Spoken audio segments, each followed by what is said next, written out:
नमस्कार, आप देख रहे हैं जवाब तो देना पड़ेगा और आपके साथ में विजेंद्र सोलंकी। अंत में वोटिंग का महामुकाबला हो रहा है और जनता ने फैसला लगभग कर दिया है। अब इंतजार सिर्फ नतीजों का है।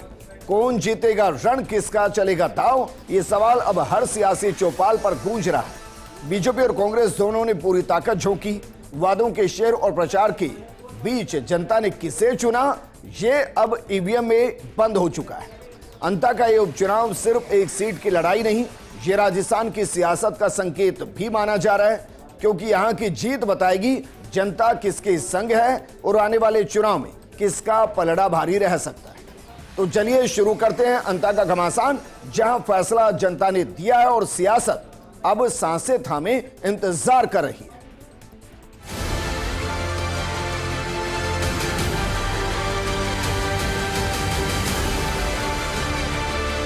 वास्तव में चुनाव में मजा है और जनता फैसला कर देगी आज। वही जो विधि रखा, इस बार जनता मुझे आशीर्वाद देने का मानस बना चुकी है।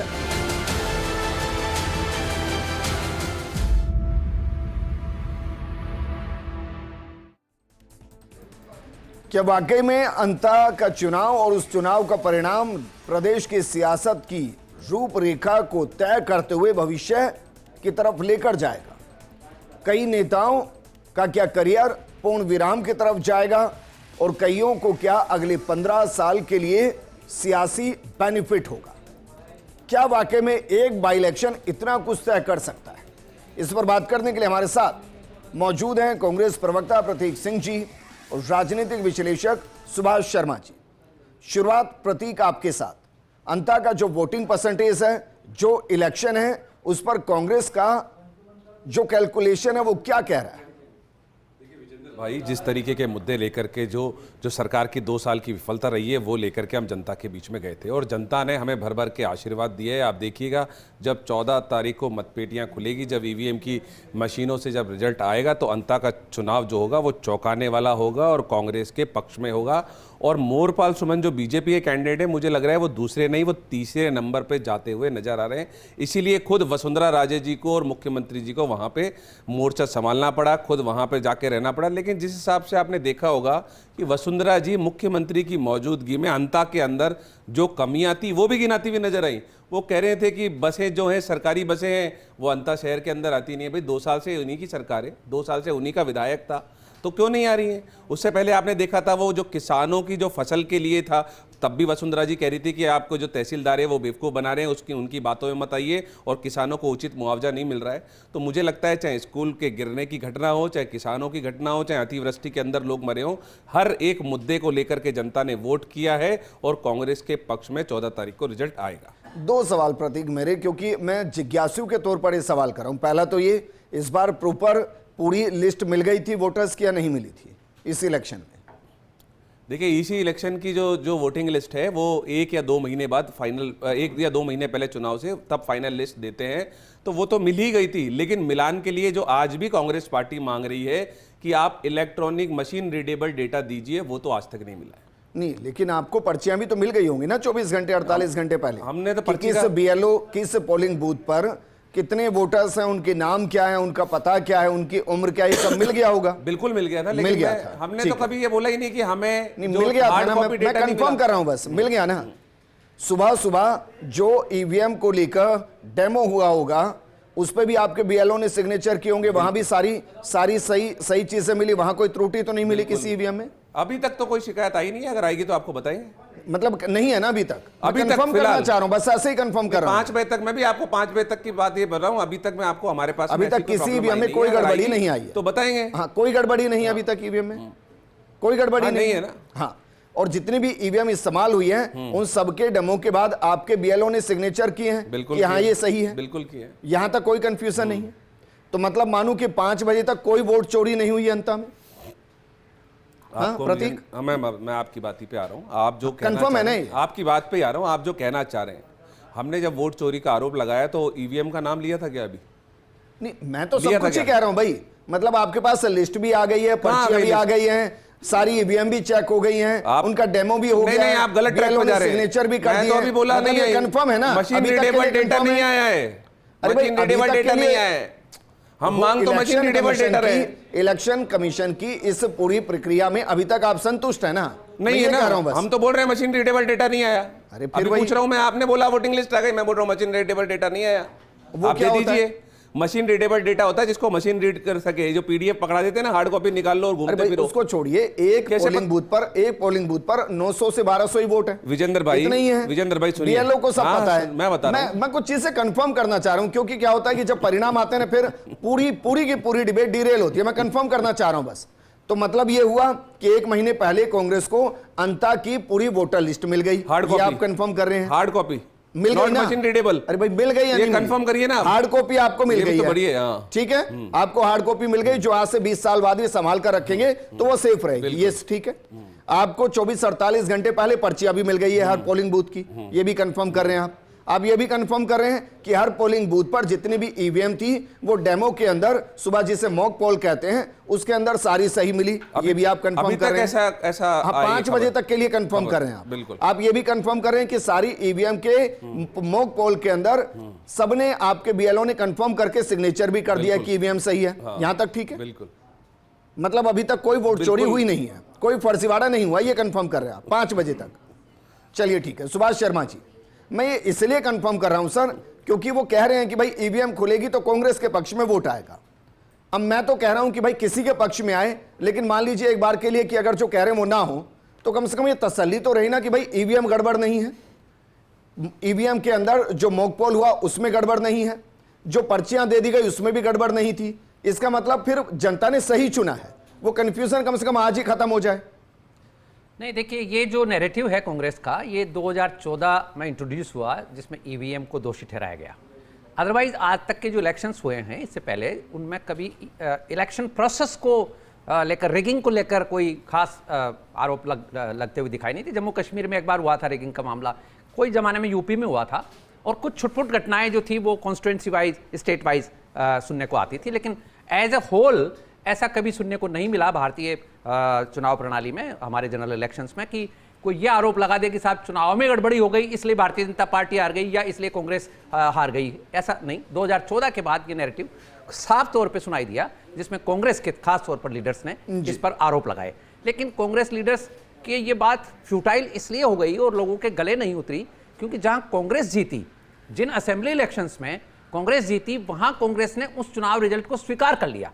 वहां उस ईवीएम को, या तो आप ईवीएम के ऊपर पूरा भरोसा कर लें, या फिर ये कहें कि हम भी नहीं जीतेंगे, ईवीएम को हटा दीजिए, हम चुनाव के प्रोसेस में ही नहीं जाएंगे, तो एक बात होती। लेकिन छुटपुट जो आरोप लगाते हैं तो वो जनता ने नकार दिया बेसिकली। 2014 से कंटिन्यू 3 तो हमने जनरल इलेक्शंस देख लिए, कई असेंबली इलेक्शंस देख लिए, कई जगह पर कांग्रेस जीत गई, वहां पर ईवीएम को दोषी नहीं ठहराया गया, वहां पर किसी तरह की लिस्ट जारी नहीं की गई।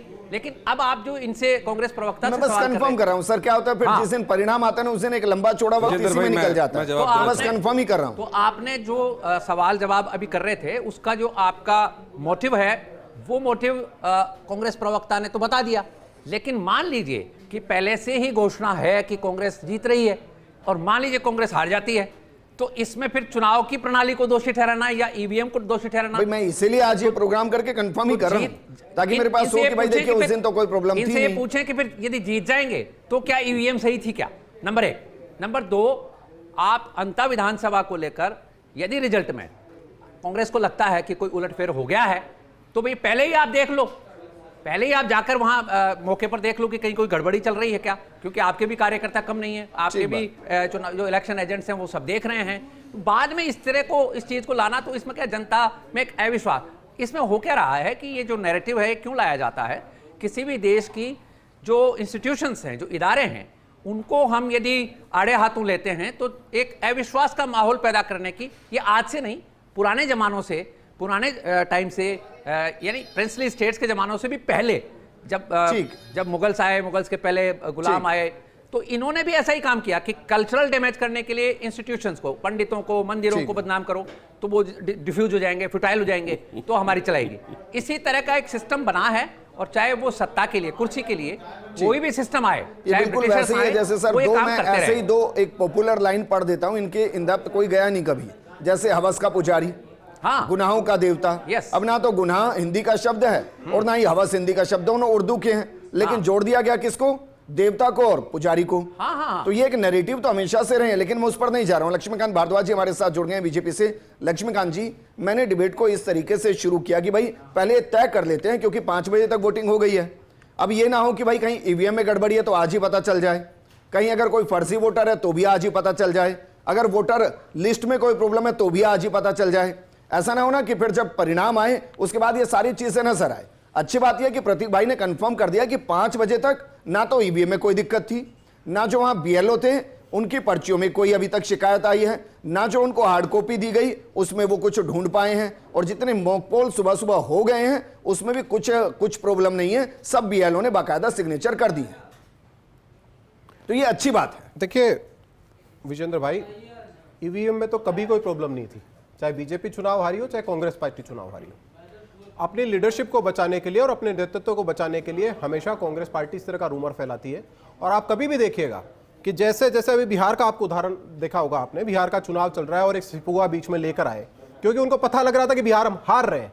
तो अपने कार्यकर्ताओं के बीच में ये मैसेज देने के लिए कि भाई बिहार मेरी वजह से नहीं हार रहे, मेरी लीडरशिप की वजह से नहीं हार रहे, देश मेरी लीडरशिप की वजह से नहीं हार रहे हैं, राजस्थान मेरी लीडरशिप की वजह से नहीं हार रहे हैं, दिल्ली मेरी लीडरशिप की वजह से नहीं हार रहे हैं, ईवीएम हरा रही है। अपने कार्यकर्ताओं के अंदर मैसेज देने के लिए एक परिवार विशेष के नेताजी इस तरह की बातें फैलाते रहते हैं। देश की जनता समय समय पर उसका जवाब देती रहती है और हर बार देती है।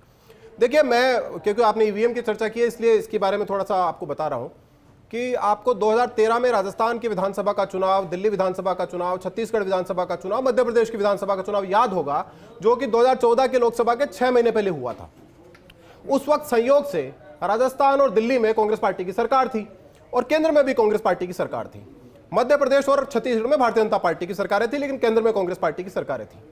उसी वक्त जब राजस्थान के चुनाव थे, ये चारों स्टेटों के चुनाव थे, उसके 2 महीने पहले जयपुर के एक अधिवेशन में राहुल गांधी को कांग्रेस पार्टी का एक नया पद सृजित करके राष्ट्रीय उपाध्यक्ष बनाया गया था। यानी कि सोनिया गांधी जी के बाद वो कांग्रेस पार्टी के दूसरे पावरफुल नेता बनाए गए थे और उसके बाद ये सारे सब चुनाव हुए थे।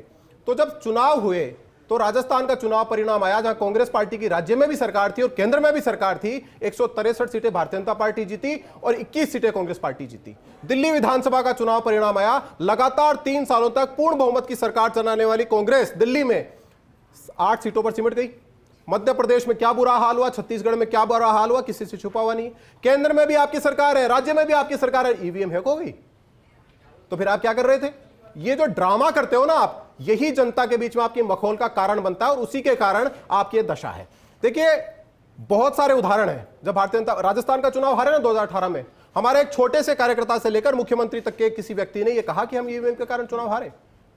कभी हार का कारण किसी और को देना, यह भारतीय जनता पार्टी या किसी भी लोकतंत्र को मानने वाली पार्टी की फितरत में है ही नहीं। जो लोग लोकतंत्र में कभी विश्वास नहीं करते वो इस तरह की बातें करते हैं। दूसरा कारण, मान लीजिए अगर आपको लगता है कि इस तरह की कोई बात होती भी है तो आप प्रेस कॉन्फ्रेंस करके निकल जाते हैं, आप कोर्ट क्यों नहीं जाते? आपके पास सुप्रीम कोर्ट का रास्ता है। सुप्रीम कोर्ट ने तो 1972 के चुनाव में धांधली करने वाली इंदिरा गांधी को 1975 में बर्खास्त नहीं कर दिया था क्या? तो आप उसका रुख क्यों नहीं करते?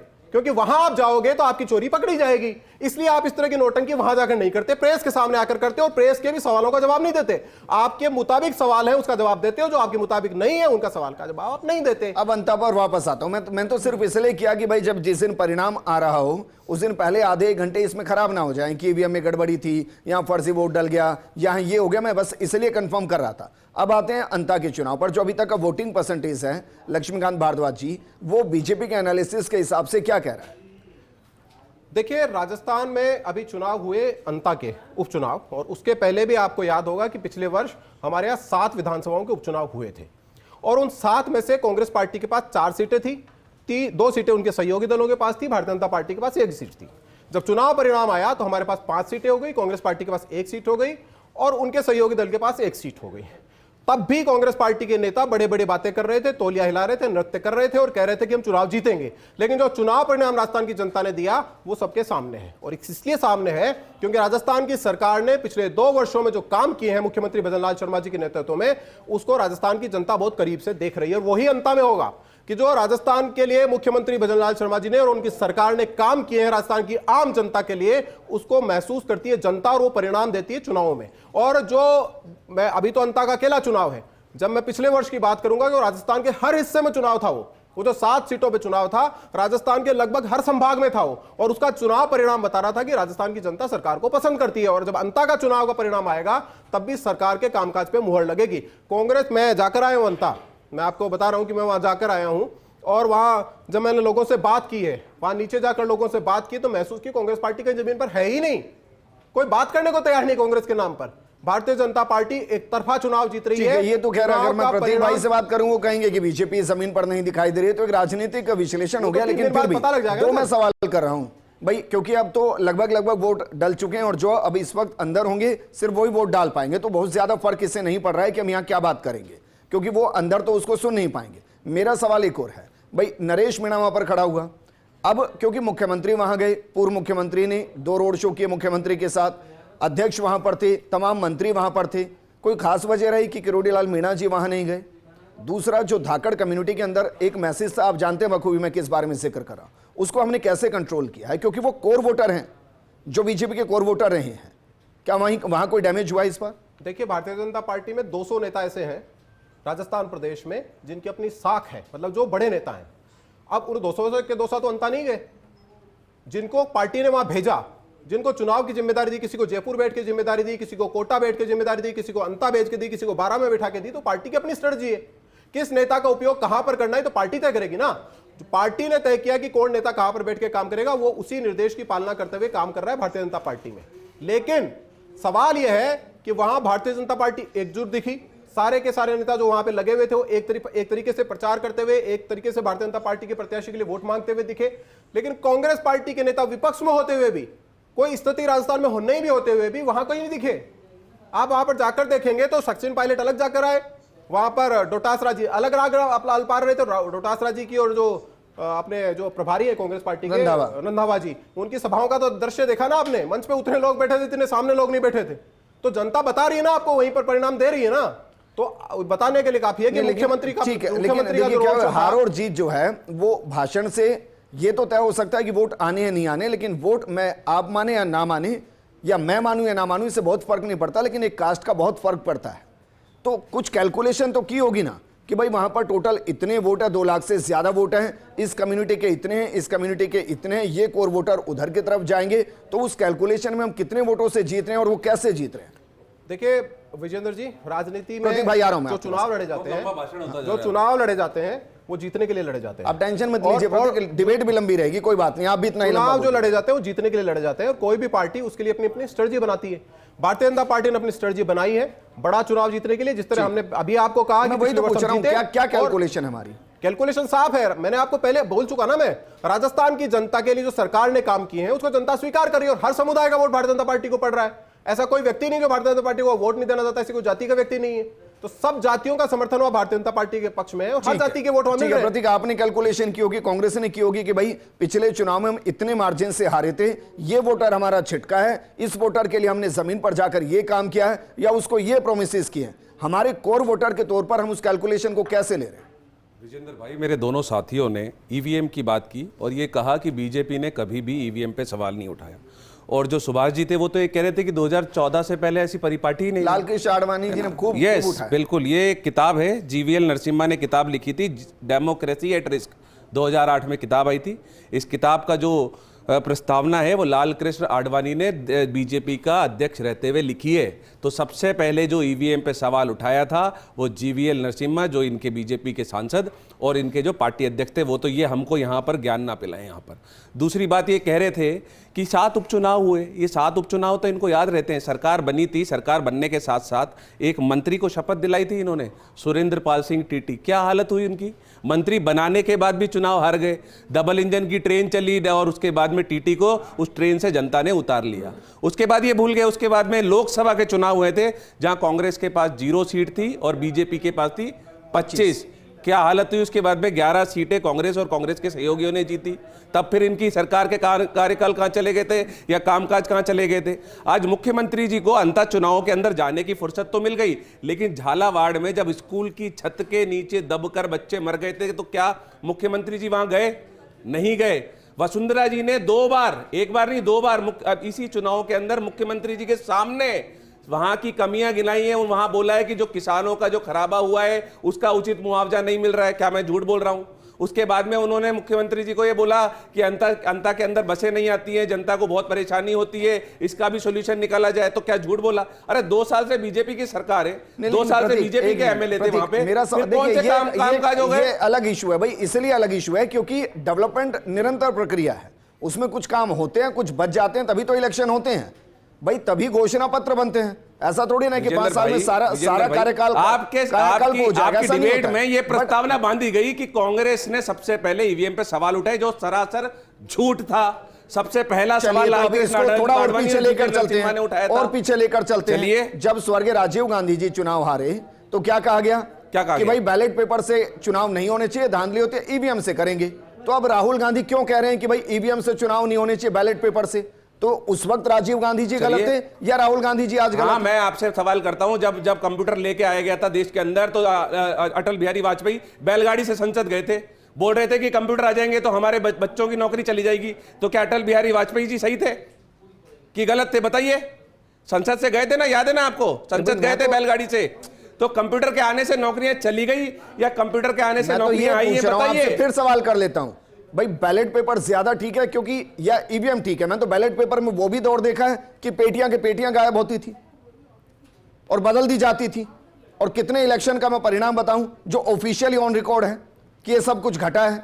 लेकिन मैं फिर वापस आ रहा हूं, मैं ये कह रहा हूं कि भाई कांग्रेस ने कैलकुलेशन की होगी ना अंत में कि मुस्लिम वोटर्स इतने मिलेंगे, SC ST के वोटर इतने मिलेंगे, मीणा इतने मिलेंगे, धाकड़ इतने मिलेंगे, बाकी कम्युनिटी के इतने मिलेंगे और इस तरीके से हम इस इलेक्शन को जीत जाएंगे। भाई कोई कैलकुलेशन है क्या? कांग्रेस पार्टी अगर जाति की राजनीति करती तो प्रमोद जैन भाया जी को टिकट देती नहीं। प्रमोद जैन भाया जी की कम्युनिटी के तो 100 वोट भी नहीं है वहां पे।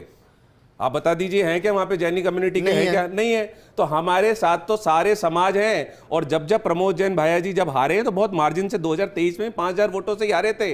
जो नरेश मीणा जो चुनाव लड़ रहा है वो इनका जो मीणा वोट बैंक जो पिछली बार इनको मिला था वो लेकर के जा रहा है। और इसीलिए बीजेपी को अपनी कुर्सी, अपनी जो सीट है वो खसकती हुई नजर आई। इसीलिए वहां पे मुख्यमंत्री जी ने और वसुंधरा जी ने डेरा डाला। इसीलिए वसुंधरा जी को ये बोलना पड़ा कि आपका जो एक वोट है वो 4-5 लोगों के लिए, सरकार के लिए, मेरे लिए। लेकिन ये जनता जानती है 2 साल में कितना काम हुआ है। आप आइए उसमें, फिर आइए फिर प्रमोद जैन भाया के नामांकन की रैली के अंदर आपके तमाम दिग्गज एक साथ थे, फिर क्यों जरूरत पड़ी सबको आने की एक साथ?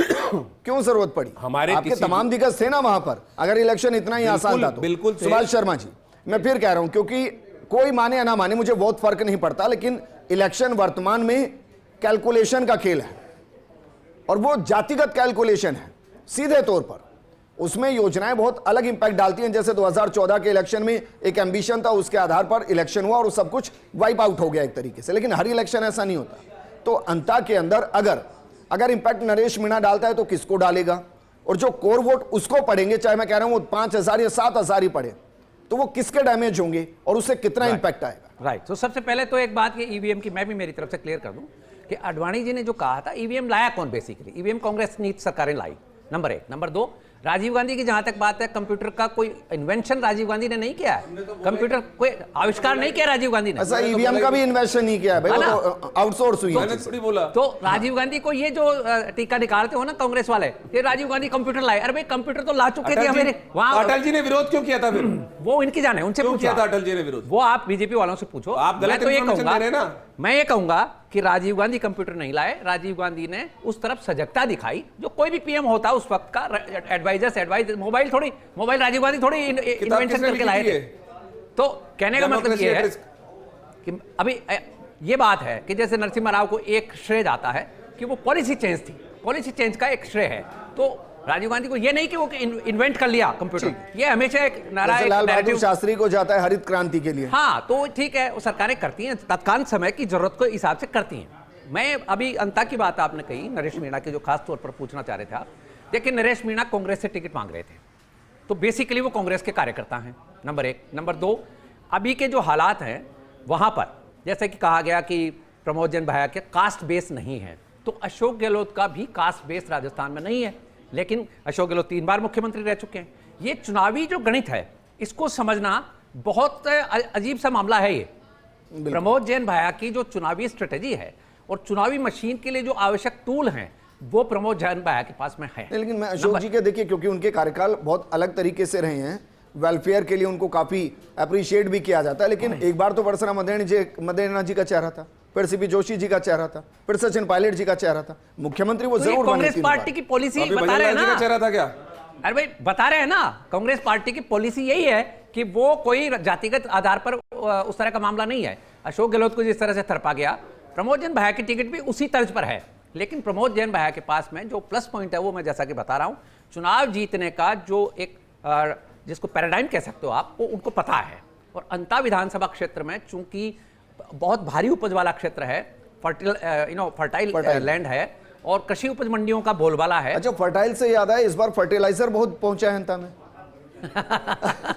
तो वो तो ये लोग बताएंगे। किरोड़ीलाल मीणा जी बोल रहे हैं कि ये किसान आंकड़ा था ब्लैकमेल करते हैं, भाई, मैं तो क्योंकि सुन रहा था, वहां वसुना जी ही बोल रही थी कि भाई 3000 के आसपास बैग शायद या 1200 के आसपास बैग और वहां पहुंचेंगे, इलेक्शन से पहले इस तरीके की जानकारी थी। तो किसानों की डिमांड आई होगी तो चुनाव के टाइम तो पूरी होती है, आप हम सब जानते हैं। इसमें गलत भी नहीं भाई, किसान भाइयों को अगर देखिए बीजेपी हो चाहिए और वो प्रोवाइड हो रहा है तो बेहतर चीज है, अच्छी चीज है। सत्ता की जो नेचर है, सत्ता की जो प्रकृति है, वो चाहे बीजेपी हो चाहे कांग्रेस हो, कोई फर्क नहीं पड़ता है। चुनाव के टाइम में जो वादे होते हैं वो बीजेपी भी करती है, कांग्रेस भी करती है, और दोनों ही भूल जाते हैं, इसमें कोई शक नहीं।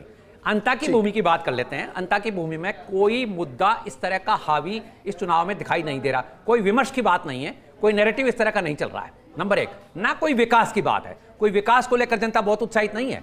पिछले 13 साल को, यदि 12 साल को देखें 2014 के बाद को, जनता में ऐसा कोई उछाल नहीं आया है।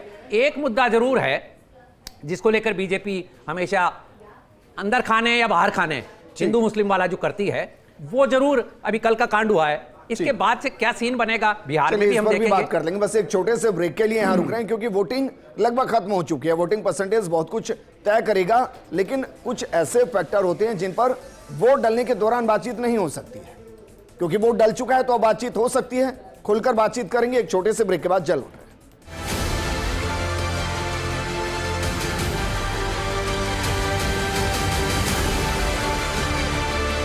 वास्तव में चुनाव में मजा है और जनता फैसला कर देगी आज। वही जो विधि राखा, इस बार जनता मुझे आशीर्वाद देने का मानस बना चुकी है।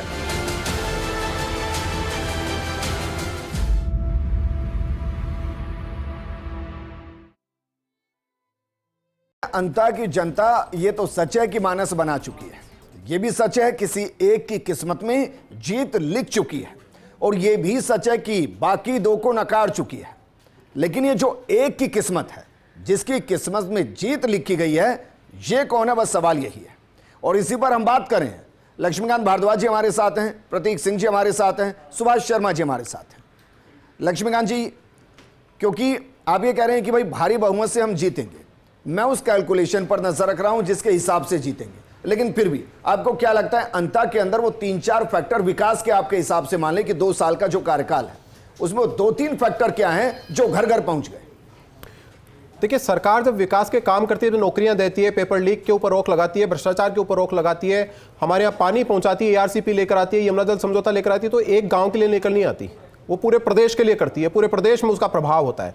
आप देखिए 19 पेपर लीक हुए थे पिछली सरकार के समय, कितने लोग पकड़े गए, कितने लोगों पर कार्रवाई, उसके ऊपर लोगों की क्या नजर नहीं थी? भारतीय जनता पार्टी की सरकार बनी, 200 से ज्यादा परीक्षाएं होगी, कोई एक पेपर लीक हुआ? तो लोगों की नजर में नहीं है कि सरकार काम कर रही है कि नहीं कर रही। पानी ARCP का 50 साल पुरानी डिमांड थी, आज पूरा होने जा रहा है तो लोगों की नजर नहीं है। अंता में पानी नहीं जा रहा है, झालावाड़ में पानी नहीं जा रहा है क्या उसका? लोग एक वृहद सोच के रूप में राजस्थान की सरकार को काम करते हुए देख रहे हैं। तो बड़ी चीजें जो मैं आपको बता रहा हूं, उसके अलावा ये मेरे पास इतनी बड़ी ये लेकर आया हूं मैं, आप जो केवल अंता के लिए भारतीय जनता पार्टी की सरकार ने 2 साल में काम किए हैं, जो राजस्थान वहां की अंता की जनता को महसूस हो रहे हैं, और इसलिए भारतीय जनता पार्टी को वोट देने के लिए लोग उसमें से बड़े बड़े काम जरा गिन दीजिए जो हो चुके हैं या जो ऑनगोइंग प्रोसेस में। विधानसभा में जो काम पूर्ण हो चुके हैं 2 साल में, उसमें 5 नवीन आंगनबाड़ी केंद्र खोले जा चुके हैं। 2 करोड़ रुपए की लागत से सीसावली बेरूपुरा चौराहे से सीसवाली खाड़ी तक सड़क के उन्नयन के 1.5 किलोमीटर का कार्य पूर्ण हो चुका है। पेयजल हेतु 10 हैंडपंप तथा 5 ट्यूबवेल स्थापित किए गए हैं जो प्रगति पे हैं। 862 करोड़ रुपए की लागत से चंबल दाई मुख्य नहर की शेष रही लगभग 56 किलोमीटर लंबाई में पक्की लाइनिंग के कार्य प्रगतिशील है, जिसमें अंत आता है। 353 करोड़ 37 लाख रुपए से चंबल कमांड क्षेत्र कोटा बूंदी एवं बारा के सिंचित क्षेत्र की दक्षता सुधार हेतु वितरिकाओं एवं माइनरों में शेष रही लगभग 167 किलोमीटर लंबाई में पक्की लाइनिंग एवं 11,746 हेक्टेयर कमांड क्षेत्र के खेत सुधार कार्य प्रगति पथ पर हैं। 174 करोड़ रुपए की लागत से माल बामोरी मांगरोल 12 SH01 41.20 किलोमीटर सड़क निर्माण का कार्य प्रगति पथ पर चल रहा है। 15 करोड़ रुपए की लागत से मऊ से लालकोठी मध्य प्रदेश सीमा तक वाया रेनगढ़ झिझिया जारेला सड़क 13.1 किलोमीटर चौड़ाईकरण एवं सुदृढ़ीकरण का कार्य प्रगति पथ पर है। विधानसभा क्षेत्र में 5 करोड़ रुपए की मिसिंग लिंक नॉन पेचेबल सड़कों के 15.34 किलोमीटर लंबाई के 6 कार्य स्वीकृत हो चुके हैं, जिनमें से 5 कार्य पुणे में प्रगति पथ पर है। आपके तो और भी पढ़ देता हूं। नहीं, कोई बात नहीं। कौन से बजट सेशन का हिस्सा है ये? बजट पहले और दूसरे बजट की घोषणाओं का है और सब काम चल रहे हैं। वहां पे जो प्रगति पे चल रहे हैं वो पहले और दूसरे बजट के हैं और जो उनकी जरूरत है सरकार आने के बाद ये घोषणा हुई है, उनमें से कुछ पूरी हुई है और कुछ प्रगति पर आप ये कह रहे हैं। ये तो है ही है जो पर्टिकुलर उस विधानसभा क्षेत्र के लिए है। जो प्रदेश के परिप्रेक्ष्य में राजस्थान की सरकार काम कर रही है, उसकी नजर प्रदेश के प्रत्येक नागरिक को है और वो उसके आधार पर वो अपना मत तय कर रहा है। मैं आपको फिर दोहरा रहा हूं, ये छोटी बातें हैं क्या कि 200 परीक्षाएं हो जाए और एक भी परीक्षा का पेपर लीक नहीं हो और आप 19 परीक्षाओं के पेपर लीक करके बैठे हो। भ्रष्टाचार में आपकी क्या स्थिति थी? ट्रांसपेरेंसी इंटरनेशनल की रिपोर्ट कहती थी कि 4 साल तक कांग्रेस पार्टी के राज में राजस्थान देश में नंबर 1 पर था। अपराध के मामले में, महिला अत्याचार और दुष्कर्म के मामले में 4 साल तक कांग्रेस पार्टी के शासन में राजस्थान देश में नंबर 1 पर था। बच्चों की तस्करी में नंबर 1 पर था। साइबर क्राइम में नंबर 1 पर था। कौन भूल सकता है इस बात को? आप ये कह रहे हैं इन डेवलपमेंट के इशू और जो आप कह रहे हैं उसके हिसाब से जो कास्ट बैरियर है वो तोड़ देंगे आप? बिल्कुल तोड़ देगा।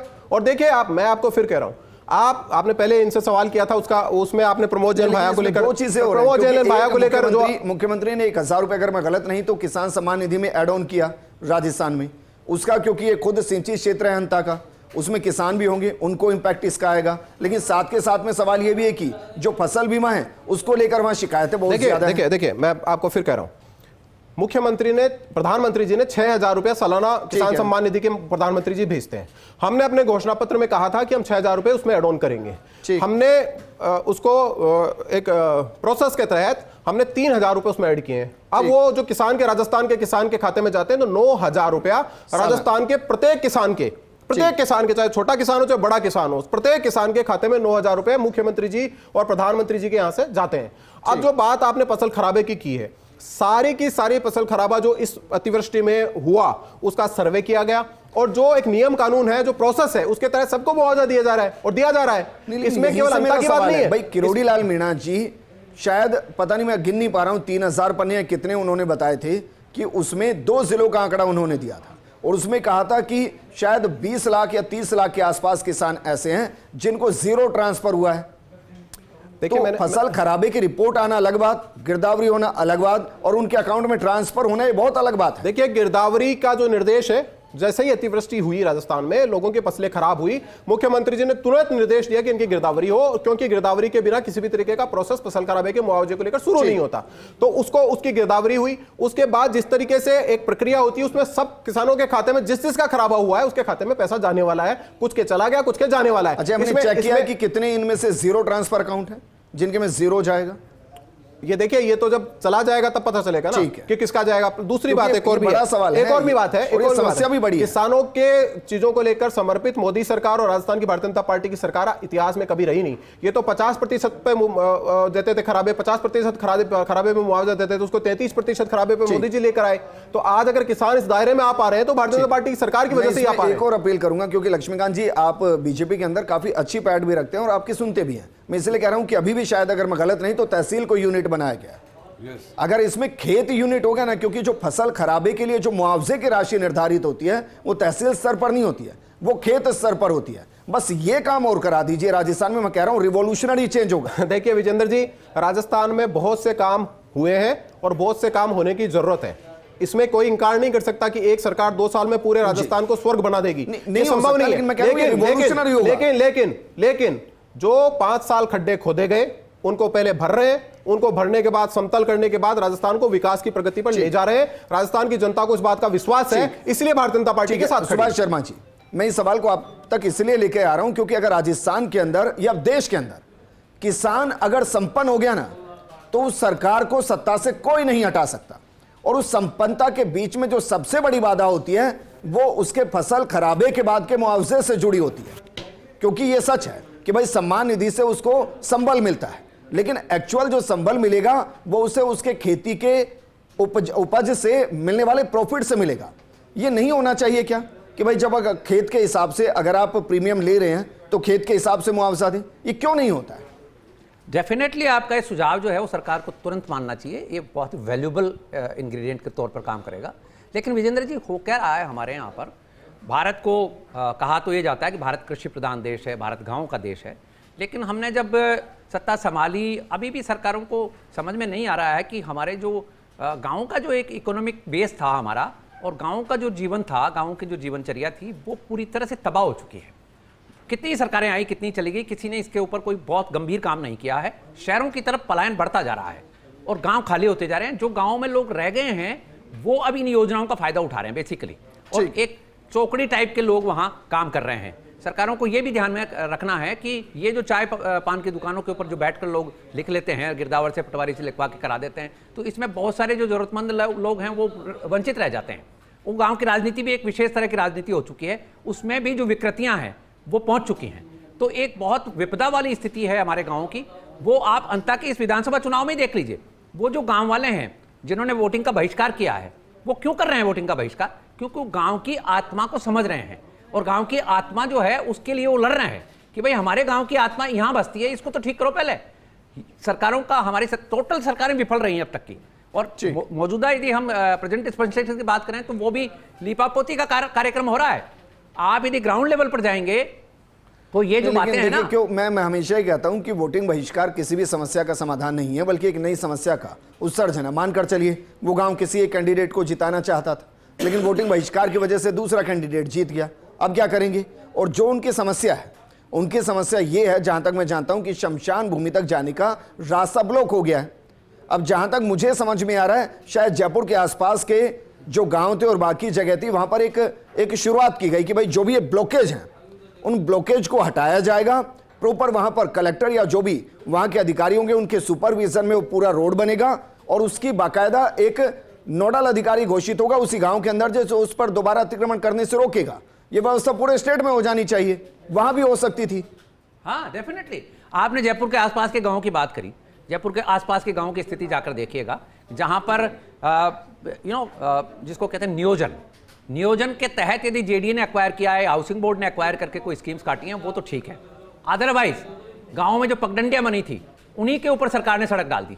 अब वो आप घुमा फिरा के जा रहे हैं, और इतना उसमें न तो चौड़ाई है, अतिक्रमण की स्थिति है, मांगेवास, गोलेवास, ये जितने भी गांव आप जाके देखें जरा, आप मुहाना तक आप चले जाइए, सामान्य के आगे चले जाइए। हर शहर के इंफ्रास्ट्रक्चर में सोसाइटी डेवलपमेंट एक बड़ा इशू है, और ये बड़ा इशू है। नियोजन की कमी है ना भैया, है तो है सर, हम नियोजन में नहीं जा रहे हैं। वापस लौट जाते हैं प्रतीक, क्योंकि अंता के लिए जिस तरीके से लक्ष्मीकांत जी विकास के कार्य गिना कर गए कि भाई हमारे 2 बजट सेशन के अंदर ये घोषणा हुई, इतना हमने पूरा कर दिया, इतना ऑनगोइंग है, इसका वाकई में फर्क तो पड़ता होगा। अब दूसरी तरफ आप उस नजरिए को पेश कर रहे हैं जहां पूर्व मुख्यमंत्री गिना रही हैं कि ये और होना चाहिए, तो डिमांड तो कभी खत्म ही नहीं होगी, क्योंकि अगर डिमांड खत्म हो जाएगी तो फिर किस आधार पर वोट होगी? विजेंद्र भाई, आपने जो लक्ष्मीकांत जी चले गए, मुझे लगता है अब सुनने का मादा रानी इसलिए चले गए। नहीं, उनको 5:30 बजे तक ही था, उनकी जगह नरेंद्र कटारा जी हैं, बीजेपी प्रवक्ता, वो जुड़ गए हैं, आपका जवाब देने के लिए हैं। चलिए कोई बात नहीं, चलिए ठीक है। तो वो आपने अगर उनकी बात में ध्यान दिया गया हो तो उपलब्धि क्या गिना रहे थे? 5 हैंडपंप लगा दिए, 5 आंगनबाड़ी खोल दी, इसको तो वो उपलब्धि बता रहे हैं। सरकार की, राज्य सरकार की उपलब्धि यही है कि 5 आंगनबाड़ी और 5 हैंडपंप वहां पे खोद दिए गए। वो अब फिर आप सेलेक्टिव हो रहे हैं, फिर बाकी चीजें नहीं सुनी। 5 बताया ना, ये भी बताया ना, ये भी है, ये भी बताया, ये उपलब्धि है गांव के लिए। क्या 2025 के अंदर आप धन्य हो अगर 2025 में भी 5 आंगनबाड़ी और 5 हेडपंप खुदना भी अगर आप भी उपलब्धि बता रहे सरकार की, तो फिर सरकार धन्य है। फिर तो सरकार से कोई सवाल होना ही नहीं चाहिए। मैं आपसे पूछता हूं, क्योंकि देखिए कुछ चीजें व्यवहारिक हैं। राजस्थान के कितने जिले डार्क जोन में? नहीं, वो तो डार्क जोन नहीं है ना अंता। अरे भाई मैं अंता तो नहीं है, कितने जिले अंता है क्या डार्क जोन?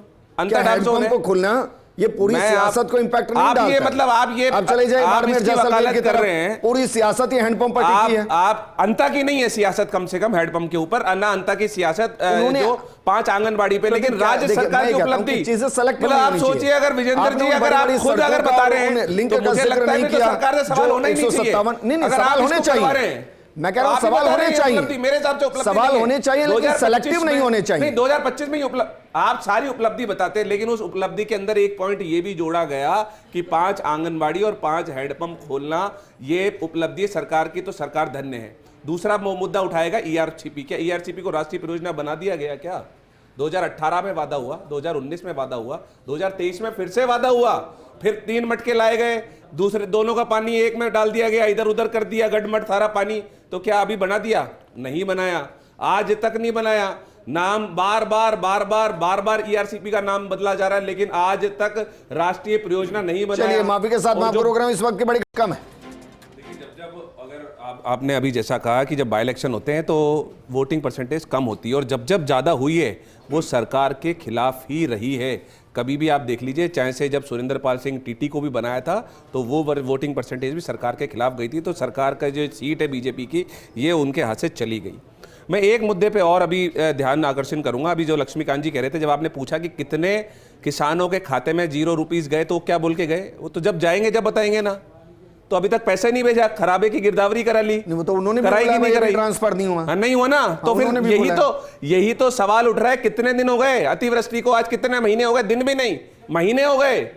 आज तक किसान को जो वसुंधरा जी ज्यादा की मांग नहीं कर रही, वसुंधरा जी तो बोल रही है कि जो खराबा हो गया उसके पैसे तो दीजिए, वो दे ही नहीं रहे ना। वसुंधरा जी ने कोई ज्यादा की मांग नहीं की, उन्होंने बोला दीजिए भाई जो करा दिया। ठीक है सुभाष शर्मा जी, मैं इस वक्त गलत हो सकता हूं, लेकिन मैंने ये बहुत इन डेप्थ चीजों को देखा है कि 2022 के खरीफ की फसल के मुआवजे जो मिलते थे वो 2023 के खरीफ की फसल के बाद मिलते थे। एक साल की पेंडेंसी चलती थी। तो क्या ऐसा है कि अभी ऐसा हो रहा है कि भाई 2-3 महीने लग रहे हैं रिपोर्ट को तैयार होने में, और पहले तो एकदम से झटाक से मिलता था? ऐसा होता था क्या? नहीं, ऐसा पहले भी नहीं था। और सिस्टम वैसे एक बात है, देखिए इसमें कोई सरकार का बहुत ज़्यादा लीडरशिप का ज़्यादा फर्क नहीं पड़ता। इस सिस्टम का जो है ना उत्तरोत्तर हम उसकी तरफ बढ़ रहे हैं, जवाबदेही की तरफ बढ़ रहे हैं। सिस्टम ठीक हो रहा है और ग्लोबल डिजिटल हो रहा है, तो हम उस तरफ बढ़ रहे हैं। तो उसमें कोई ज़्यादा श्रेय लेने की ज़रूरत नहीं है। अफसरशाही भी अब आजकल जानती है, कंप्यूटराइज सारा सिस्टम है, जवाब देना पड़ता है। भाई मेरी एप्लीकेशन आज चली गई तो जवाबदेही तय है कि भाई 90 दिन में इसको सल्टाना है तो सल्टाना है। ठीक। अब उसमें कोई ज़्यादा सरकारों को श्रेय लेने की जरूरत नहीं। कांग्रेस के टाइम में सिस्टम कम था, अब सिस्टम बढ़ता जाएगा। और जब भी हो सकता है इस सरकार के अलावा किसी अन्य पार्टी की सरकार आएगी तो भी ये सिस्टम उत्तरोत्तर प्रगति की तरफ चलेगा। जहां तक वोट परसेंटेज की बात है, कांग्रेस प्रवक्ता का ये कहना मैं ठीक मान रहा हूं कि ये एंटी इनकम्बेंसी की तरफ इशारा करता हुआ नजर आता है। 80% के आसपास, ये कल ये 2.5-3% का ये जो ट्रांजिट होता है वोटिंग का, वो कल तक आ जाएगा सुबह तक। तो 80 के आसपास आपका आंकड़ा बिल्कुल सही है, आपने सही अंदाजा लगाया है। 80% का वोटिंग विधानसभा के उपचुनाव में 80% का वोट परसेंटेज आना, ये शो करता है कि जनता में कोई ना कोई अंडर करंट है। ठीक। इसमें कोई और शक अगर नहीं। मैं इसका विश्लेषण ऐसे करूं कि भाई मुकाबला फंसा हुआ है, इसलिए हर एक कार्यकर्ता एक्टिव हुआ।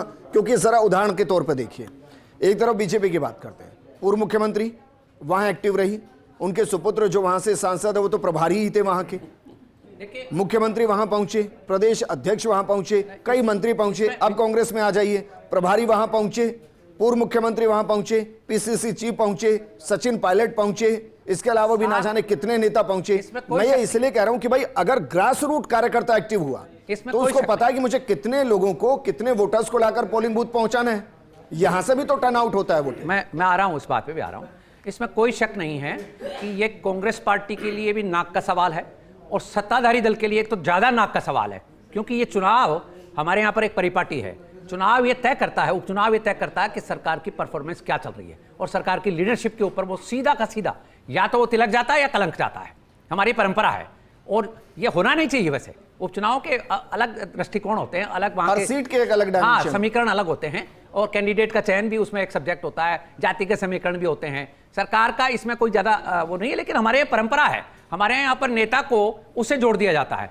आपका जहां तक ये तर्क है कि सारे लोग गए हुए थे इसलिए टर्निंग बढ़ जाए, मैं कह रहा हूं सबने अपने हाँ, कार्यकर्ताओं प्रयास किए को, होंगे। ग्रास रूट कार्यकर्ताओं को एक्टिव किया, लेकिन उनको टारगेट दिया होगा कि भाई लेकिन आपको अपने इस पन्ना प्रमुख जो भी होंगे, अर्ध पन्ना प्रमुख होंगे, आपको सबको लेकर आना है, वोट डलवाना है। नहीं, लेकिन आप देखिए जब तक स्वतः स्फूर्त नहीं होता है तब तक आप चाहे कितने संसाधन लगा रहे हैं, कई लोग नहीं जाते हैं।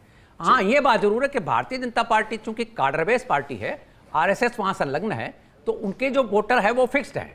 कांग्रेस के साथ ये थोड़ी सी प्रॉब्लम रहती है। हालांकि कांग्रेस के साथ जो परंपरागत वोट है, यदि वो टर्न अप कर जाता है तो बीजेपी के लिए बहुत संकट पैदा होने वाला है वहां पर। अब बात कर लेते हैं नरेश मीणा की। आप बता रहे हैं त्रिकोणीय मुकाबले की वजह से ऐसा हो सकता है क्या? देखिए, कोई कितना ही प्रयास कर ले, यदि मुद्दे की तरफ यदि मेरे मन में वोट डालने की मंशा नहीं है तो मैं कोई ना कोई बहाना करके निकल जाऊंगा, मैं अंता से कोटा आ जाऊंगा, 12 चला जाऊंगा। लेकिन इस बार 80% का राजस्थान में ये जो टर्नआउट है ये कुछ और शो कर रहा है। ये जो मैं आपको बता रहा हूं, ये अनेक रिजल्ट आने कल 12 तारीख को है, उसमें 14 को है, लेकिन मेरा कहना का मतलब ये है कि यदि 80% पोलिंग हुई है अंता में, तो ये शो कुछ और कर रहा है। इसमें मतलब कोई, आप इसमें एंटी इनकम्बेंसी ढूंढ रहे हैं, लगता है ऐसा है, अंडर करंट है, अंडर करंट ढूंढ रहे हैं। अंडर करंट है। अच्छा, वो किसी के लिए भी हो सकता है, किसी के लिए भी हो सकता है, वो मोरपाल के लिए भी हो सकता है। ये अंडर करंट की तरफ ले जाता है मामला। नरेंद्र कटारा जी, सोलंकी जी, आप और हम सबको पता है, जब मतदान बम्पर होता है ना, तो भारतीय जनता पार्टी की बल्ले बल्ले होती है, ये आप सब जानते हैं। इसीलिए हम रेल चला रहे थे कि ज़्यादा से ज़्यादा मतदाता पहुंचे। आपने देखा होगा टीवी शो में, आपने भी बताया था। तो मैं ये कह रहा हूं कि मतदान अधिक से अधिक हो रहा है, इसलिए भारतीय जनता पार्टी जीत रही है, ये मान के चलिए 100% जीत रही है। और ये क्यों जीत रही है, जो अभी चर्चा कर रहे थे, भजनलाल सरकार ने क्या किया। सरकारी नौकरियों का अभाव था, लोग कहते सरकारी नौकरी आएंगी कहां से। 1,16,000 सरकारी नौकरियां, 96,000 सरकारी नौकरियां युवाओं को दे चुके। 20,000 सरकारी नौकरियों को नियुक्ति पत्र दिसंबर में हम देंगे। 1.5 लाख सरकारी नौकरियों के हमारे पाइपलाइन में चल रहे हैं। और हमने वादा किया भजनलाल सरकार ने कि 4 लाख सरकारी नौकरियां इस 5 साल में देंगे, तो हम देंगे। इसलिए फिर से दोहराइए सर। ये मोदी जी ने वादा किया था कि युवाओं को स्टेट की बात करते हैं, कितनी नौकरियां दी जा चुकी है, कितनी पाइपलाइन में? 96,000 सरकारी नौकरियां युवाओं को दे चुके हैं, जो पोस्टेड हो चुके हैं, ठीक है ना। हम 20,000 सरकारी नौकरियों के नियुक्ति पत्र दिसंबर में देंगे। 1.5 लाख ऐसी नौकरियां हैं जो भर्ती में चल रही हैं। भजनलाल शर्मा जी ने वादा किया है कि इन 5 साल में 4 लाख सरकारी नौकरियां देंगे, तो भजनलाल सरकार देगी। इसलिए बम्पर वोटिंग हो रही है। बम्पर वोटिंग से भारतीय जनता पार्टी जीत रही है। अभी छोटी सी बात सोलंकी जी कह रहे हैं किसानों के लिए 0 पहुंचा नहीं पहुंचा, मैं वो आंकड़े गिना रहा हूं जो खाते में पहुंच चुका है। वो 22 महीने में जो पैसा पहुंचा है, वो आंकड़े मैं आपको बताऊं। भजनलाल सरकार ने 22 महीने में किसानों को जो पैसा दिया है, उसकी बात मैं कह रहा हूं। एक सम्मान निधि नहीं, सम्मान निधि आप छोड़ देना, ठीक है। 1 लाख, बिल्कुल 1,24,000 करोड़ रुपए किसानों के लिए इन 22 महीनों में दिए। 1,24,000 करोड़ रुपए, कितना बता रहा हूं, 1,24,000 करोड़ रुपए भजनलाल सरकार ने किसानों के खातों में दिए हैं इन 22 महीनों में। देखिए इसमें क्या है, 41,000 करोड़ रुपए से अधिक का बिजली बिल में अनुदान दिया है, ठीक है ना साहब। और 700 करोड़ रुपए से अधिक के सोलर पंपों में अनुदान दिया है। 540 करोड़ रुपए के कृषि यंत्रों में अनुदान दिया है। 772 करोड़ रुपए के गेहूं समर्थन मूल्य में बोनस दिया है। 9,152 करोड़ रुपए सिंचाई और आधुनिक खेती के लिए अनुदान दिया है। 1,947 करोड़ रुपए आपदा राहत में किसानों का अनुदान दिया है। प्लीज सुनिए भैया, सुनो भैया, सुनो ना भैया, अरे सुना करो भैया, मैं 1 लाख करोड़, आप सुना करो भैया, सुना करो आप। 1 लाख करोड़ दे देंगे तो किसानों का सारा कर्जा। अरे भैया हम देते हैं, हम जेब में नहीं रखते, हम देते हैं। हम जेब में नहीं रखते, हम देते हैं, इसीलिए होता है। हम जेब में रखते। नरेंद्र कटारा जी, जी, सब प्रस्तावित है अगले 5 साल के लिए, ट्रांसफर हो चुका है। नहीं, राजस्थान का बजट कितना है पूछ रहे हैं इनसे, और फिर बोल रहे हैं 1 लाख करोड़ रुपए दे दिए। बताइए राजस्थान का बजट कितना है? ये पन्ना सोलंकी जी बताइए इनको, सोलंकी जी बताइए। अखबार में ऐड आया बकायदा। अरे भैया तुम्हारे तरह जेब नहीं भरते, हम किसान को देते। अरे बजट कितना है, ये तो विकसित राजस्थान हो रहा है। 7 लाख करोड़ तो हमारे एमयू जमीन पे आ गए। बजट की बात करो, कांग्रेस की बात करो, भारतीय जनता पार्टी की बात करो। 35 लाख करोड़ के एमयू हुए भैया, 35 लाख करोड़ के एमयू हुए हैं, जिसमें 7 लाख करोड़ तो जमीन पे आ गए। इसलिए आप शांति में सुनो, काम कर रहे हैं सरकार के लिए। कटारा जी, मैं फिर सवाल रिपीट कर रहा हूं। आप ये कह रहे हैं कि 1 लाख करोड़ से ज्यादा दे दिए किसान के अकाउंट में डीबीटी हो चुका, आप ये कह रहे हैं? मैं कह रहा हूं समस्या सर, मैं कह रहा बिल्कुल डीबीटी समस्या, मैं आपको मैं ये कह रहा हूं समस्या सर, विभिन्न योजनाओं में किसान को 22 महीनों में जो भुगतान मिला है उसकी बात मैं बता रहा हूं। अरे सर, सेंटर से या स्टेट से? स्टेट से साहब, ये लिख रहा। हाँ, ये मैं कह रहा हूं आपको। के लिए यहां रुक रहे हैं, पूरी वापस आएंगे। नहीं, मुझे मेरा कमर्शियल का टाइम है, एक छोटे से ब्रेक के लिए यहां रुक रहे हैं, जल्द हाजिर होंगे। लेकिन अंता के चुनाव के इस विश्लेषण में कई जानकारियां आपको उपलब्ध होंगी, वो जानकारियां जो पूरे स्टेट के लिए। साथ में अंता के चुनाव में वो कौन से फैक्टर थे जो 80% वोटिंग टर्नआउट करा रहे हैं, इस पर भी बात करेंगे जल्द हाजिर।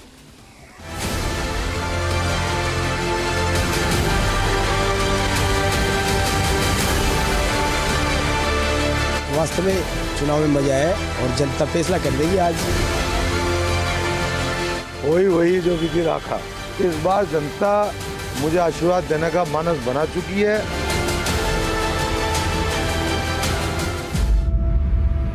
जनता के घमासान के अंदर जो परिणाम है वो ईवीएम के अंदर कैद हो चुके हैं। माना जा रहा है कि 80% के आसपास वोटिंग होगी, क्योंकि 5 बजे तक 77.17% हो चुकी है। इसमें प्लस 3 से 4% आप और कर लीजिए, समटाइम ये 5% भी होता है। तो क्या ये वाकई में अंडर करंट है, या फिर जो ग्राउंड के ऊपर कार्यकर्ता थे वो इतने करंट को महसूस कर रहे थे कि पन्ना प्रमुख, अर्ध पन्ना प्रमुख ने लगभग सभी को पोलिंग बूथ ले जाकर मतदान करा दिया है। इस पर बात करने के लिए नरेंद्र कटारा जी हमारे साथ हैं, प्रतीक सिंह जी हमारे साथ हैं, सुभाष शर्मा जी हैं और हमारे political editor Yogesh Sharma ji ground से मौजूद हैं। योगेश जी कहते हैं कि भाई स्टूडियो की डिबेट अलग होती है और ग्राउंड की हकीकत अलग होती है। हम डिबेट तो कर चुके हैं घंटे से, लेकिन आपसे ग्राउंड रिपोर्ट चाहते हैं कि जो 78-80% के आसपास वोटिंग है ये अंडर करंट है, या फिर जो वहां ट्रायंगल बना उस ट्रायंगल ने एक एक कार्यकर्ता को एक्टिव किया कि चलिए अपने अपने जुड़े मतदाताओं को पोलिंग बूथ लेकर जाइए।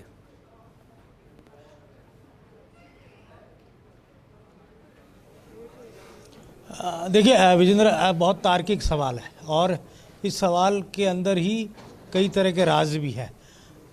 सियासी मायने अगर इस पूरे चुनाव के अगर देखें तो सबसे बड़ी बात तो पोलिंग परसेंटेज पर आ जाती है।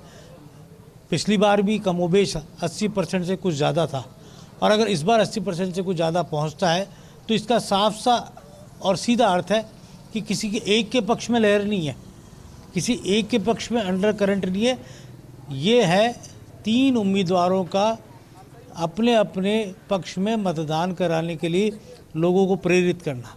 ट्रायंगुलर चुनाव होने के कारण बीजेपी के अपने उम्मीदवार के लिए पूरी ताकत लगाई, कांग्रेस ने अपने उम्मीदवार के लिए पूरी ताकत लगाई और इंडिपेंडेंट ने अपनी ताकत के जरिए ट्रायंगुलर चुनाव बनाने के लिए पूरी ताकत लगाई। जातियों की गोलबंदी इस चुनाव में नज़र आई। जैसा मैं सुबह से कह रहा हूँ कि धाकड़ समाज का वोट, दलित समाज का वोट, माइनॉरिटी का वोट, ये अपने आप में निर्णायक रहेगा इस पूरे के पूरे अंता विधानसभा उपचुनाव के अंदर।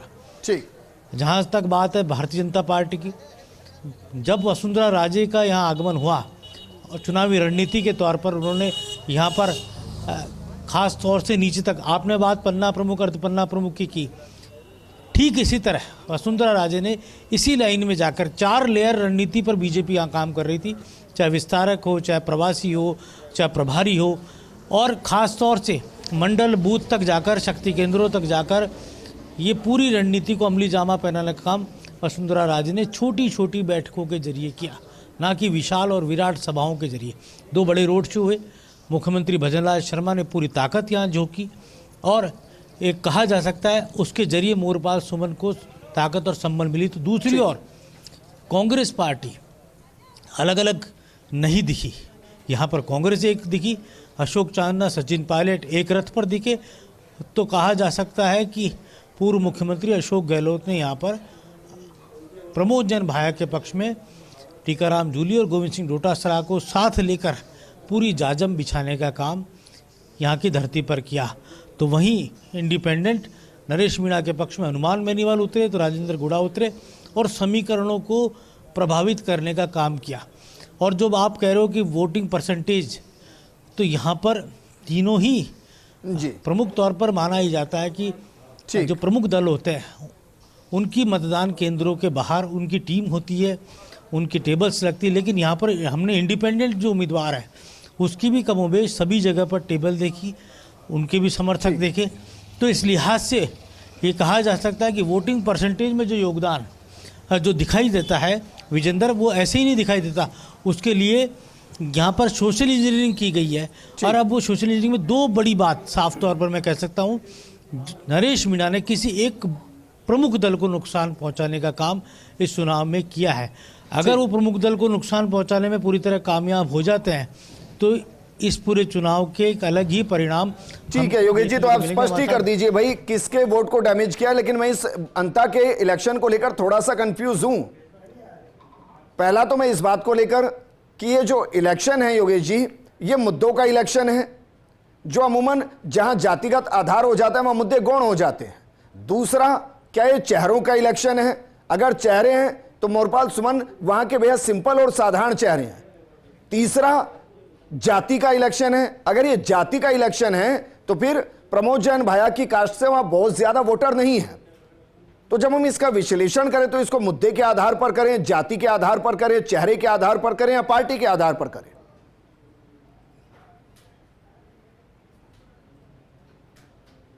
बिल्कुल सही है। और अब हम उस टीम से भी आपको रूबरू कराएंगे पूरे दिन जिसने अंता विधानसभा उपचुनाव में मशक्कत की। वो टीम जो हमारे साथ खड़ी है, आप देख सकते हैं हमारे चारण हैं, कोटा के हमारे एडिटर हैं, पूरे ज़िले को ये देखते हैं, संभाग को देखते हैं और साथ में पूरी टीम है। और हम बात करेंगे सबसे पहले भंवर चारण जी से। लगातार आप भी सुबह से देख रहे थे, ये चुनाव बहुत दिलचस्प आपको भी लगा होगा और ट्रायंगुलर फाइट ने यहाँ पर वोटिंग परसेंटेज को भी एक अलग तरह का शेप देने का काम किया। तो किस तरह से मिजाज दिखा? देखिए, मिजाज तो बार बार ऐसा लगा योगेश जी कि ऐसा लगता था कि कोई अवधारणा अगर किसी आधार पर बनाने की कोशिश कर रहे थे तो वो 360 डिग्री घूम रही थी। अब भी जबकि सुबह से यहाँ लगातार काम कर रहे हैं और अभी मुकम्मल हो गया, करीब करीब 6 बज चुके हैं। अब मतदान केंद्रों पे भी अब करीब करीब फाटक बंद हो चुके हैं, तब भी ये समझ में नहीं आ रहा है कि ये जो वोटिंग परसेंट में स्पर्ट हुआ है या आखिर फेवर किसको कर रहा है। तो जाहिर तौर पर एक बहुत ही रोचक और रोमांचक ट्रायंगल मुकाबला है और जीत का अंतर बहुत ज़्यादा नहीं रहेगा, लेकिन नतीजे बहुत रोचक रहेंगे, इसमें कोई शक नहीं। प्रमोद जैन भाया के जो दलीय राजनीति से ऊपर उठकर जो उनके व्यापारिक संबंध है वो क्या काम आएंगे? देखिए, इस चुनाव में बहुत कुछ ऐसा योगेश जी जो नज़र आ रहा है और बहुत कुछ ऐसा है जो नज़र नहीं आ रहा है। वो मतपेटी में बंद हो चुका है, ईवीएम में बंद हो चुका है। 14 नवंबर का इंतजार करना पड़ेगा। मैंने एक बात विजेंद्र को भी कही है कि इंडिपेंडेंट के तौर पर नरेश मीणा ने यहाँ जिस तरह की बिछात बिछाई, हर जगह उनके टेबल भी मैंने देखी, तो दोनों प्रमुख उम्मीदवारों को और उनके वोट बैंक में थोड़ी बहुत सेंध, कहीं ज़्यादा सेंध लगाती हुई दिखेगी जब परिणाम आएंगे।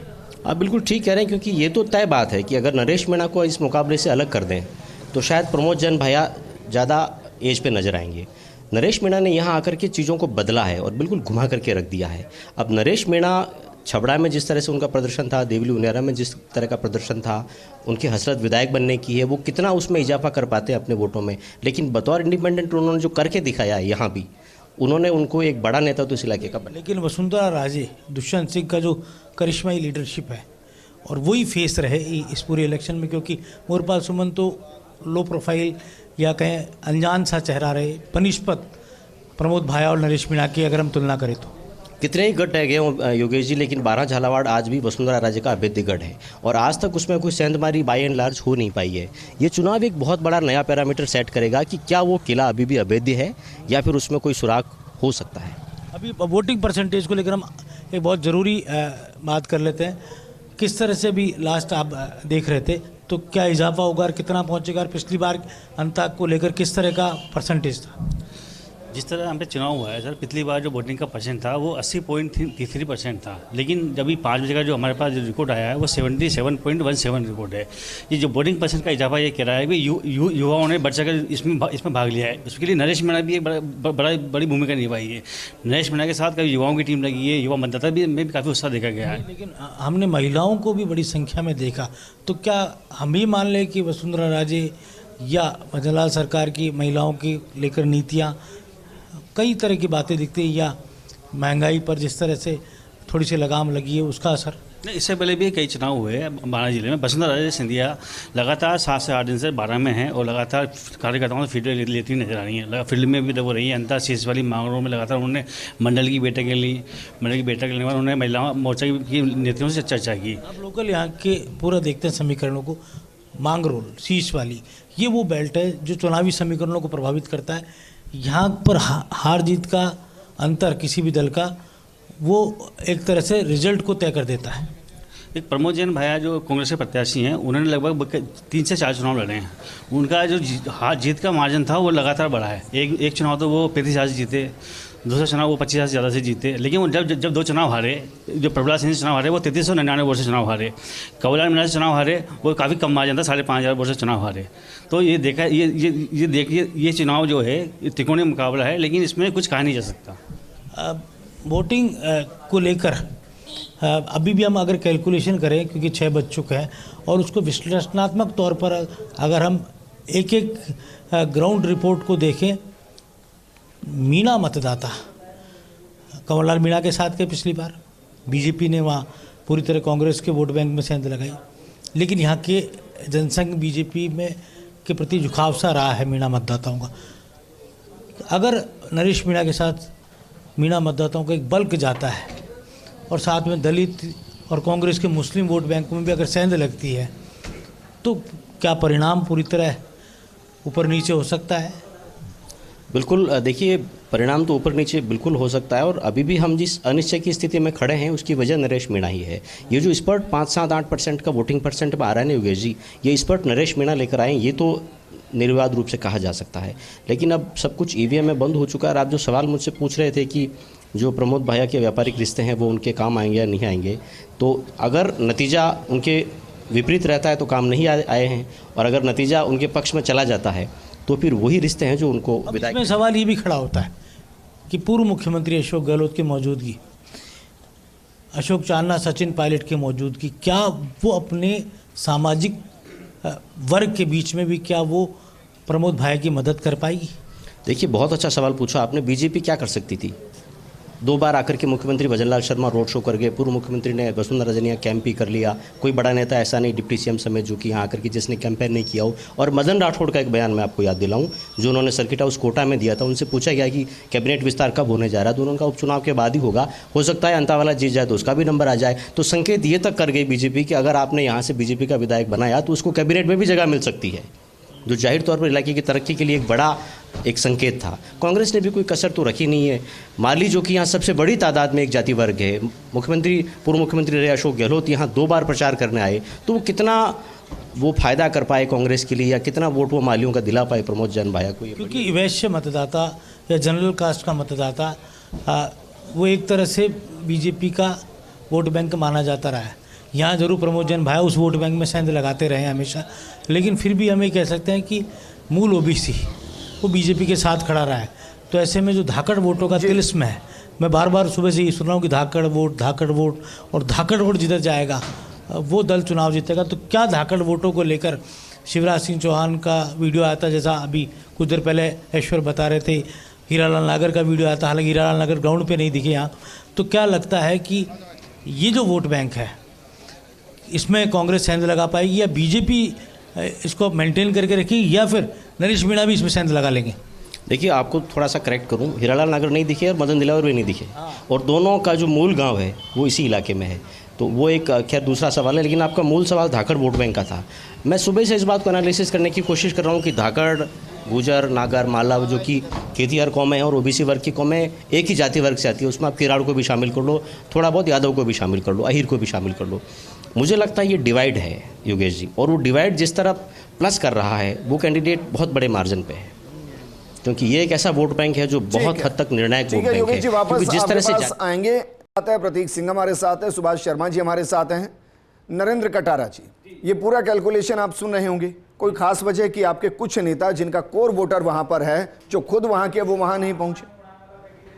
हमारे सारे नेता वहाँ पे थे, हमारे मुख्यमंत्री वहाँ पे थे, पूर्व मुख्यमंत्री जो हैं वहाँ पे थी, जो राष्ट्रीय उपाध्यक्ष हैं, हमारे प्रदेश अध्यक्ष वहाँ पे थे, उप मुख्यमंत्री वहाँ पे थे, और हमारे जितने भी कार्यकर्ता बूथ से लेके प्रदेश से और राष्ट्रीय स्तर के नेता, हमारे राष्ट्रीय उपाध्यक्ष वहाँ थी, सारे लोग वहाँ पहुँचे। हमने तो बूथ पे काम किया है, और हमारा तो कैंडिडेट ही बिल्कुल वहीं से घर से निकला हुआ, गाँव किसान गरीब का बेटा है, जनता उसके साथ वैसे ही चल रही थी। तो इसीलिए वोटिंग देख रहे हो ना आप, अपने बेटे को वो वोटिंग दे रहे हैं। हमने 10 दिन बाद में कैंडिडेट डिक्लेयर किया, क्योंकि हमने सर्वे कराया कि टिकट किसको मिलना चाहिए। हमारे साथ बहुत सारे नेता थे, लेकिन सर्वे में ये आया कि भाई ये हमारे अंता का बेटा है, घर का बेटा है, गरीब का बेटा है, किसान का बेटा है, इसको टिकट भारतीय जनता पार्टी देती है तो अंता की विदेश जनता बम्पर जीत से जिताएगी। बिल्कुल सर्वे में बिल्कुल। हमारे पास तो पूर्व मंत्री भी थे टिकट देने के लिए, ठीक है, वहां के जिला अध्यक्ष भी टिकट मांग रहे थे, बहुत सारे लोग लाइन में थे, लेकिन वहां की जनता ने कहा कि साहब ये लगातार सेवा कर रहा है संगठन की, लगातार सेवा कराया था। सर्वे हमारी पार्टी कराती है, एजेंसियां कराती है, हमारे कार्यकर्ता लिख के देते हैं, बूथ कार्यकर्ता लिख के देते हैं। संगठन का था, किसी एजेंसी का?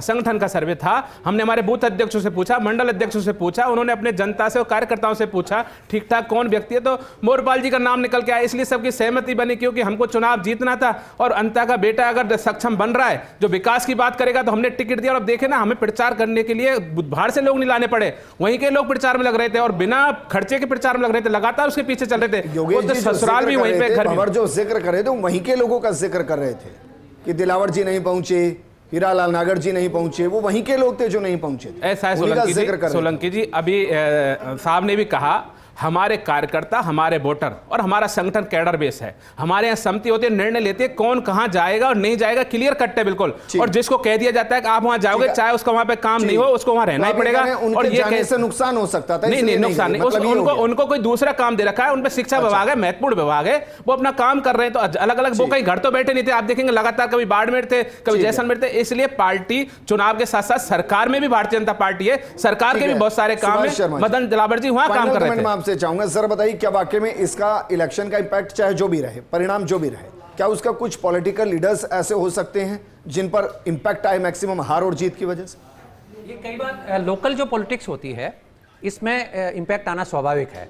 जिनका नाम आप ले रहे हैं वो वही लोकेलिटी के लोग हैं, उसी विसिनिटी के लोग हैं, तो वो उनके बयान भी, कुछ कास्ट बेस के बयान भी और कुछ रिलीजन बेस के बयान भी, उनसे शायद पॉलिटिकल लीडरशिप बचना चाह रही हो, इस वजह से हो सकता है कि उस इलाके में नहीं भेजा हो। ये तो कोई तर्क नहीं है कि वो मंत्री हैं इसलिए, मुख्यमंत्री भी तो गए हैं, रणनीति का हिस्सा हो सकता है। डिप्टी सीएम क्यों गए थे, मुख्यमंत्री क्यों गए थे, फिर उनको सरकार ही चलाना चाहिए था, वो प्रचार में क्यों गए? काम दिया वो काम कर रहे थे लोग भाई।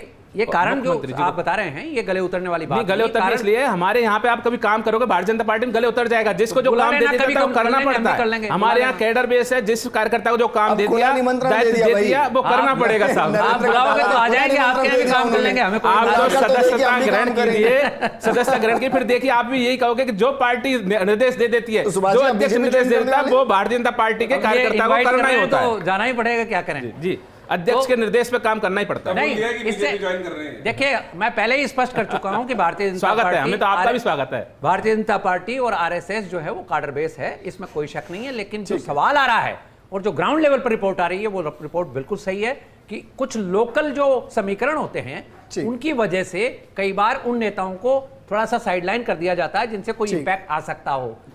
अब ये जो इंपैक्ट का मतलब यह नेगेटिव इंपैक्ट, नेगेटिव भी आ सकता है। तो 17,000 मान लीजिए माइनॉरिटी के वोट हैं, 17,000 माइनॉरिटी के वोट को लेकर हो सकता है मदन दिलावर को इसलिए रोक लिया गया हो कि भाई आप थोड़ा साइड में रहिए। तो अच्छी बात है भाई, अगर रणनीति का हिस्सा है और उसके हिसाब से अगर जीत के समीकरण बनने तो बनाने चाहिए। वो मुखर चेहरा है। प्रतीक, फाइनल कमेंट मैं आपसे चाहूंगा, क्योंकि एक ऐसा इलेक्शन नजर आया जिसमें आपके तमाम नेता नजर आए, ये एक अच्छी बात है कांग्रेस की। कांग्रेस पार्टी सारे उपचुनाव हो या मेन चुनाव हो, सब एकजुटता से लड़ते हैं। और अभी जो बीजेपी के मेरे साथी ने बताया कि वो उनको कुछ और काम था या काम था इसलिए वो नहीं गए, तो इसका मतलब ये साफ है। बोलने दीजिए ना मेरे को, देखिए मेरा टर्न है, मुझे बोलने दीजिए ना, मैं नहीं बोल रहा था ना, मैं आपकी बात नहीं गलत। ये देखिए इनकी बात तो ये भी गलत थी, 1,37,000 करोड़ बजट है, 1 लाख करोड़ रुपए दिलवा दिए इन्होंने, बताइए। 1,24,000 विजेंद्र भाई अब चुप कराइए, विजेंद्र भाई अखबार में छपा हुआ, विजेंद्र भाई इसलिए आप परेशान मत होइए। विजेंद्र भाई चुप कराइए, विजेंद्र भाई चुप कराइए, 1 मिनट। लेकिन वो भी सही कह रहे हैं कि भाई 1,37,000 इंडियन बजट.gov.in एग्रीकल्चर बजट। आप तो बजट में पढ़ लीजिए, भारत सरकार का बजट 1,37,000 करोड़ है। अनपढ़ या कुपड़ है ये तो ये भी कह राजस्थान, ये अनपढ़ और कुपड़ है। 3,72,000 करोड़ का, तो फिर कितना है? ये राजस्थान का बजट नहीं है। कितना है? मैं तो पूछ रहा हूँ आपसे, कितना है? इनकी बात पे कौन विश्वास करता है? ये रहा विजेंद्र भाई, ये लीजिए इंडियन बजट.gov.in है। ये अनपढ़ या कुपड़ लोगों को भेज देती है। गलत बात। मैं फाइनल कमेंट आपसे चाह रहा हूं कि भाई इस इलेक्शन का कांग्रेस पर क्या इंपैक्ट पड़ेगा?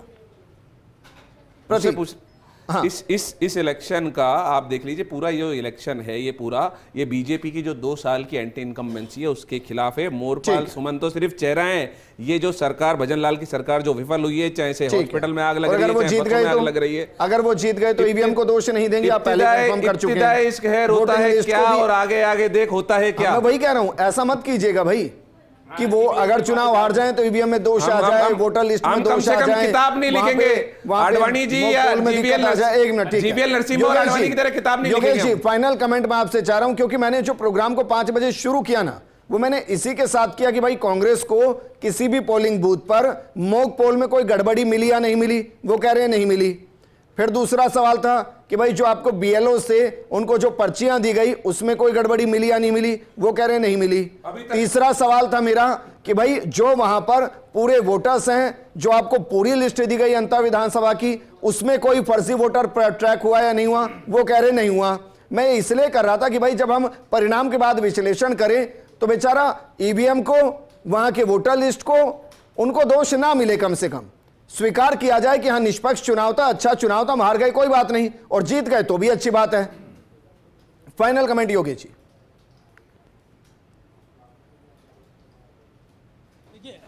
देखिए ये बात सही है, और विजेंद्र बहुत ही शांतिपूर्वक और सुचारू चुनाव चला, कांग्रेस भी स्वीकार कर रही है इस बात को। और सबसे बड़ी बात तो विजेंद्र ये है कि हमें देवली उनियारा की तरह यहाँ पर थप्पड़ कांड भी देखने को नहीं मिला। जो थप्पड़ कांड की गूंज देवली उनियारा में थी और जिसने पूरी चुनाव को वहाँ हिला के रख दिया था, वैसा कुछ यहाँ घटित नहीं हुआ। थप्पड़ कांड करने वाले देवली उनियारा में यहाँ भी थे, यहाँ भी वो चुनाव लड़ रहे थे, लेकिन खुद को संयम में रखा। तो ये कहा जा सकता है कि ये पूरा इलेक्शन एक तरह से शांतिपूर्ण होने के साथ साथ एक संदेश देने का रहा। और आपने कहा प्रमोद भाया को लेकर, प्रमोद भाया अगर चुनाव जीतते हैं तो वो चमकते सितारे होंगे राजस्थान की कांग्रेस के।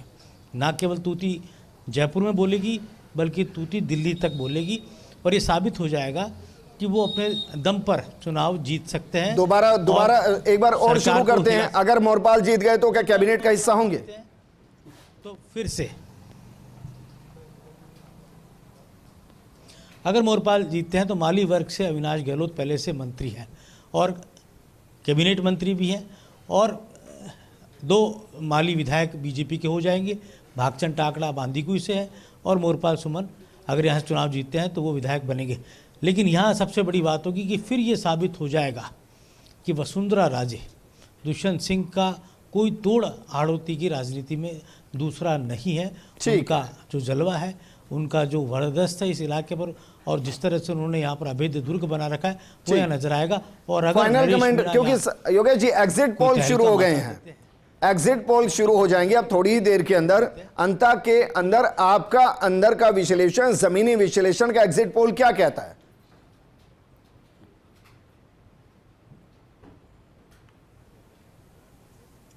देखिए मेरा साफ तौर पर विश्लेषण है, और अब जब हम एग्जिट पोल की तरफ बढ़ रहे हैं या ओपिनियन पोल की तरफ भी बात करते हैं, तो यहाँ पर नरेश मीणा वो कार्ड है जो किसी एक दल को बड़ा नुकसान पहुँचाएंगे, और जिस दल को नुकसान पहुँचाएंगे तो वो फिर यहाँ पर बहुत पीछे रहता हुआ नजर आएगा।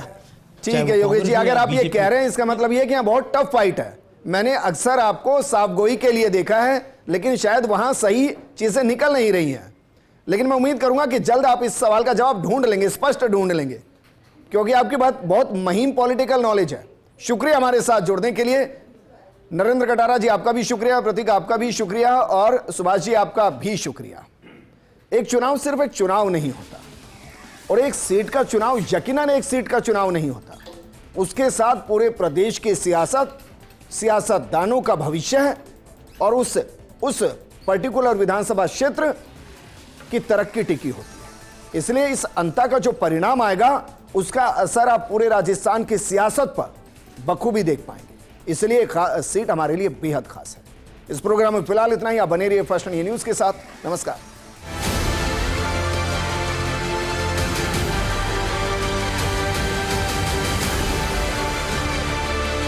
वास्तव में चुनाव में मजा है और जनता फैसला कर देगी आज। वही जो विधि रखा, इस बार जनता मुझे आशीर्वाद देने का मानस बना चुकी है।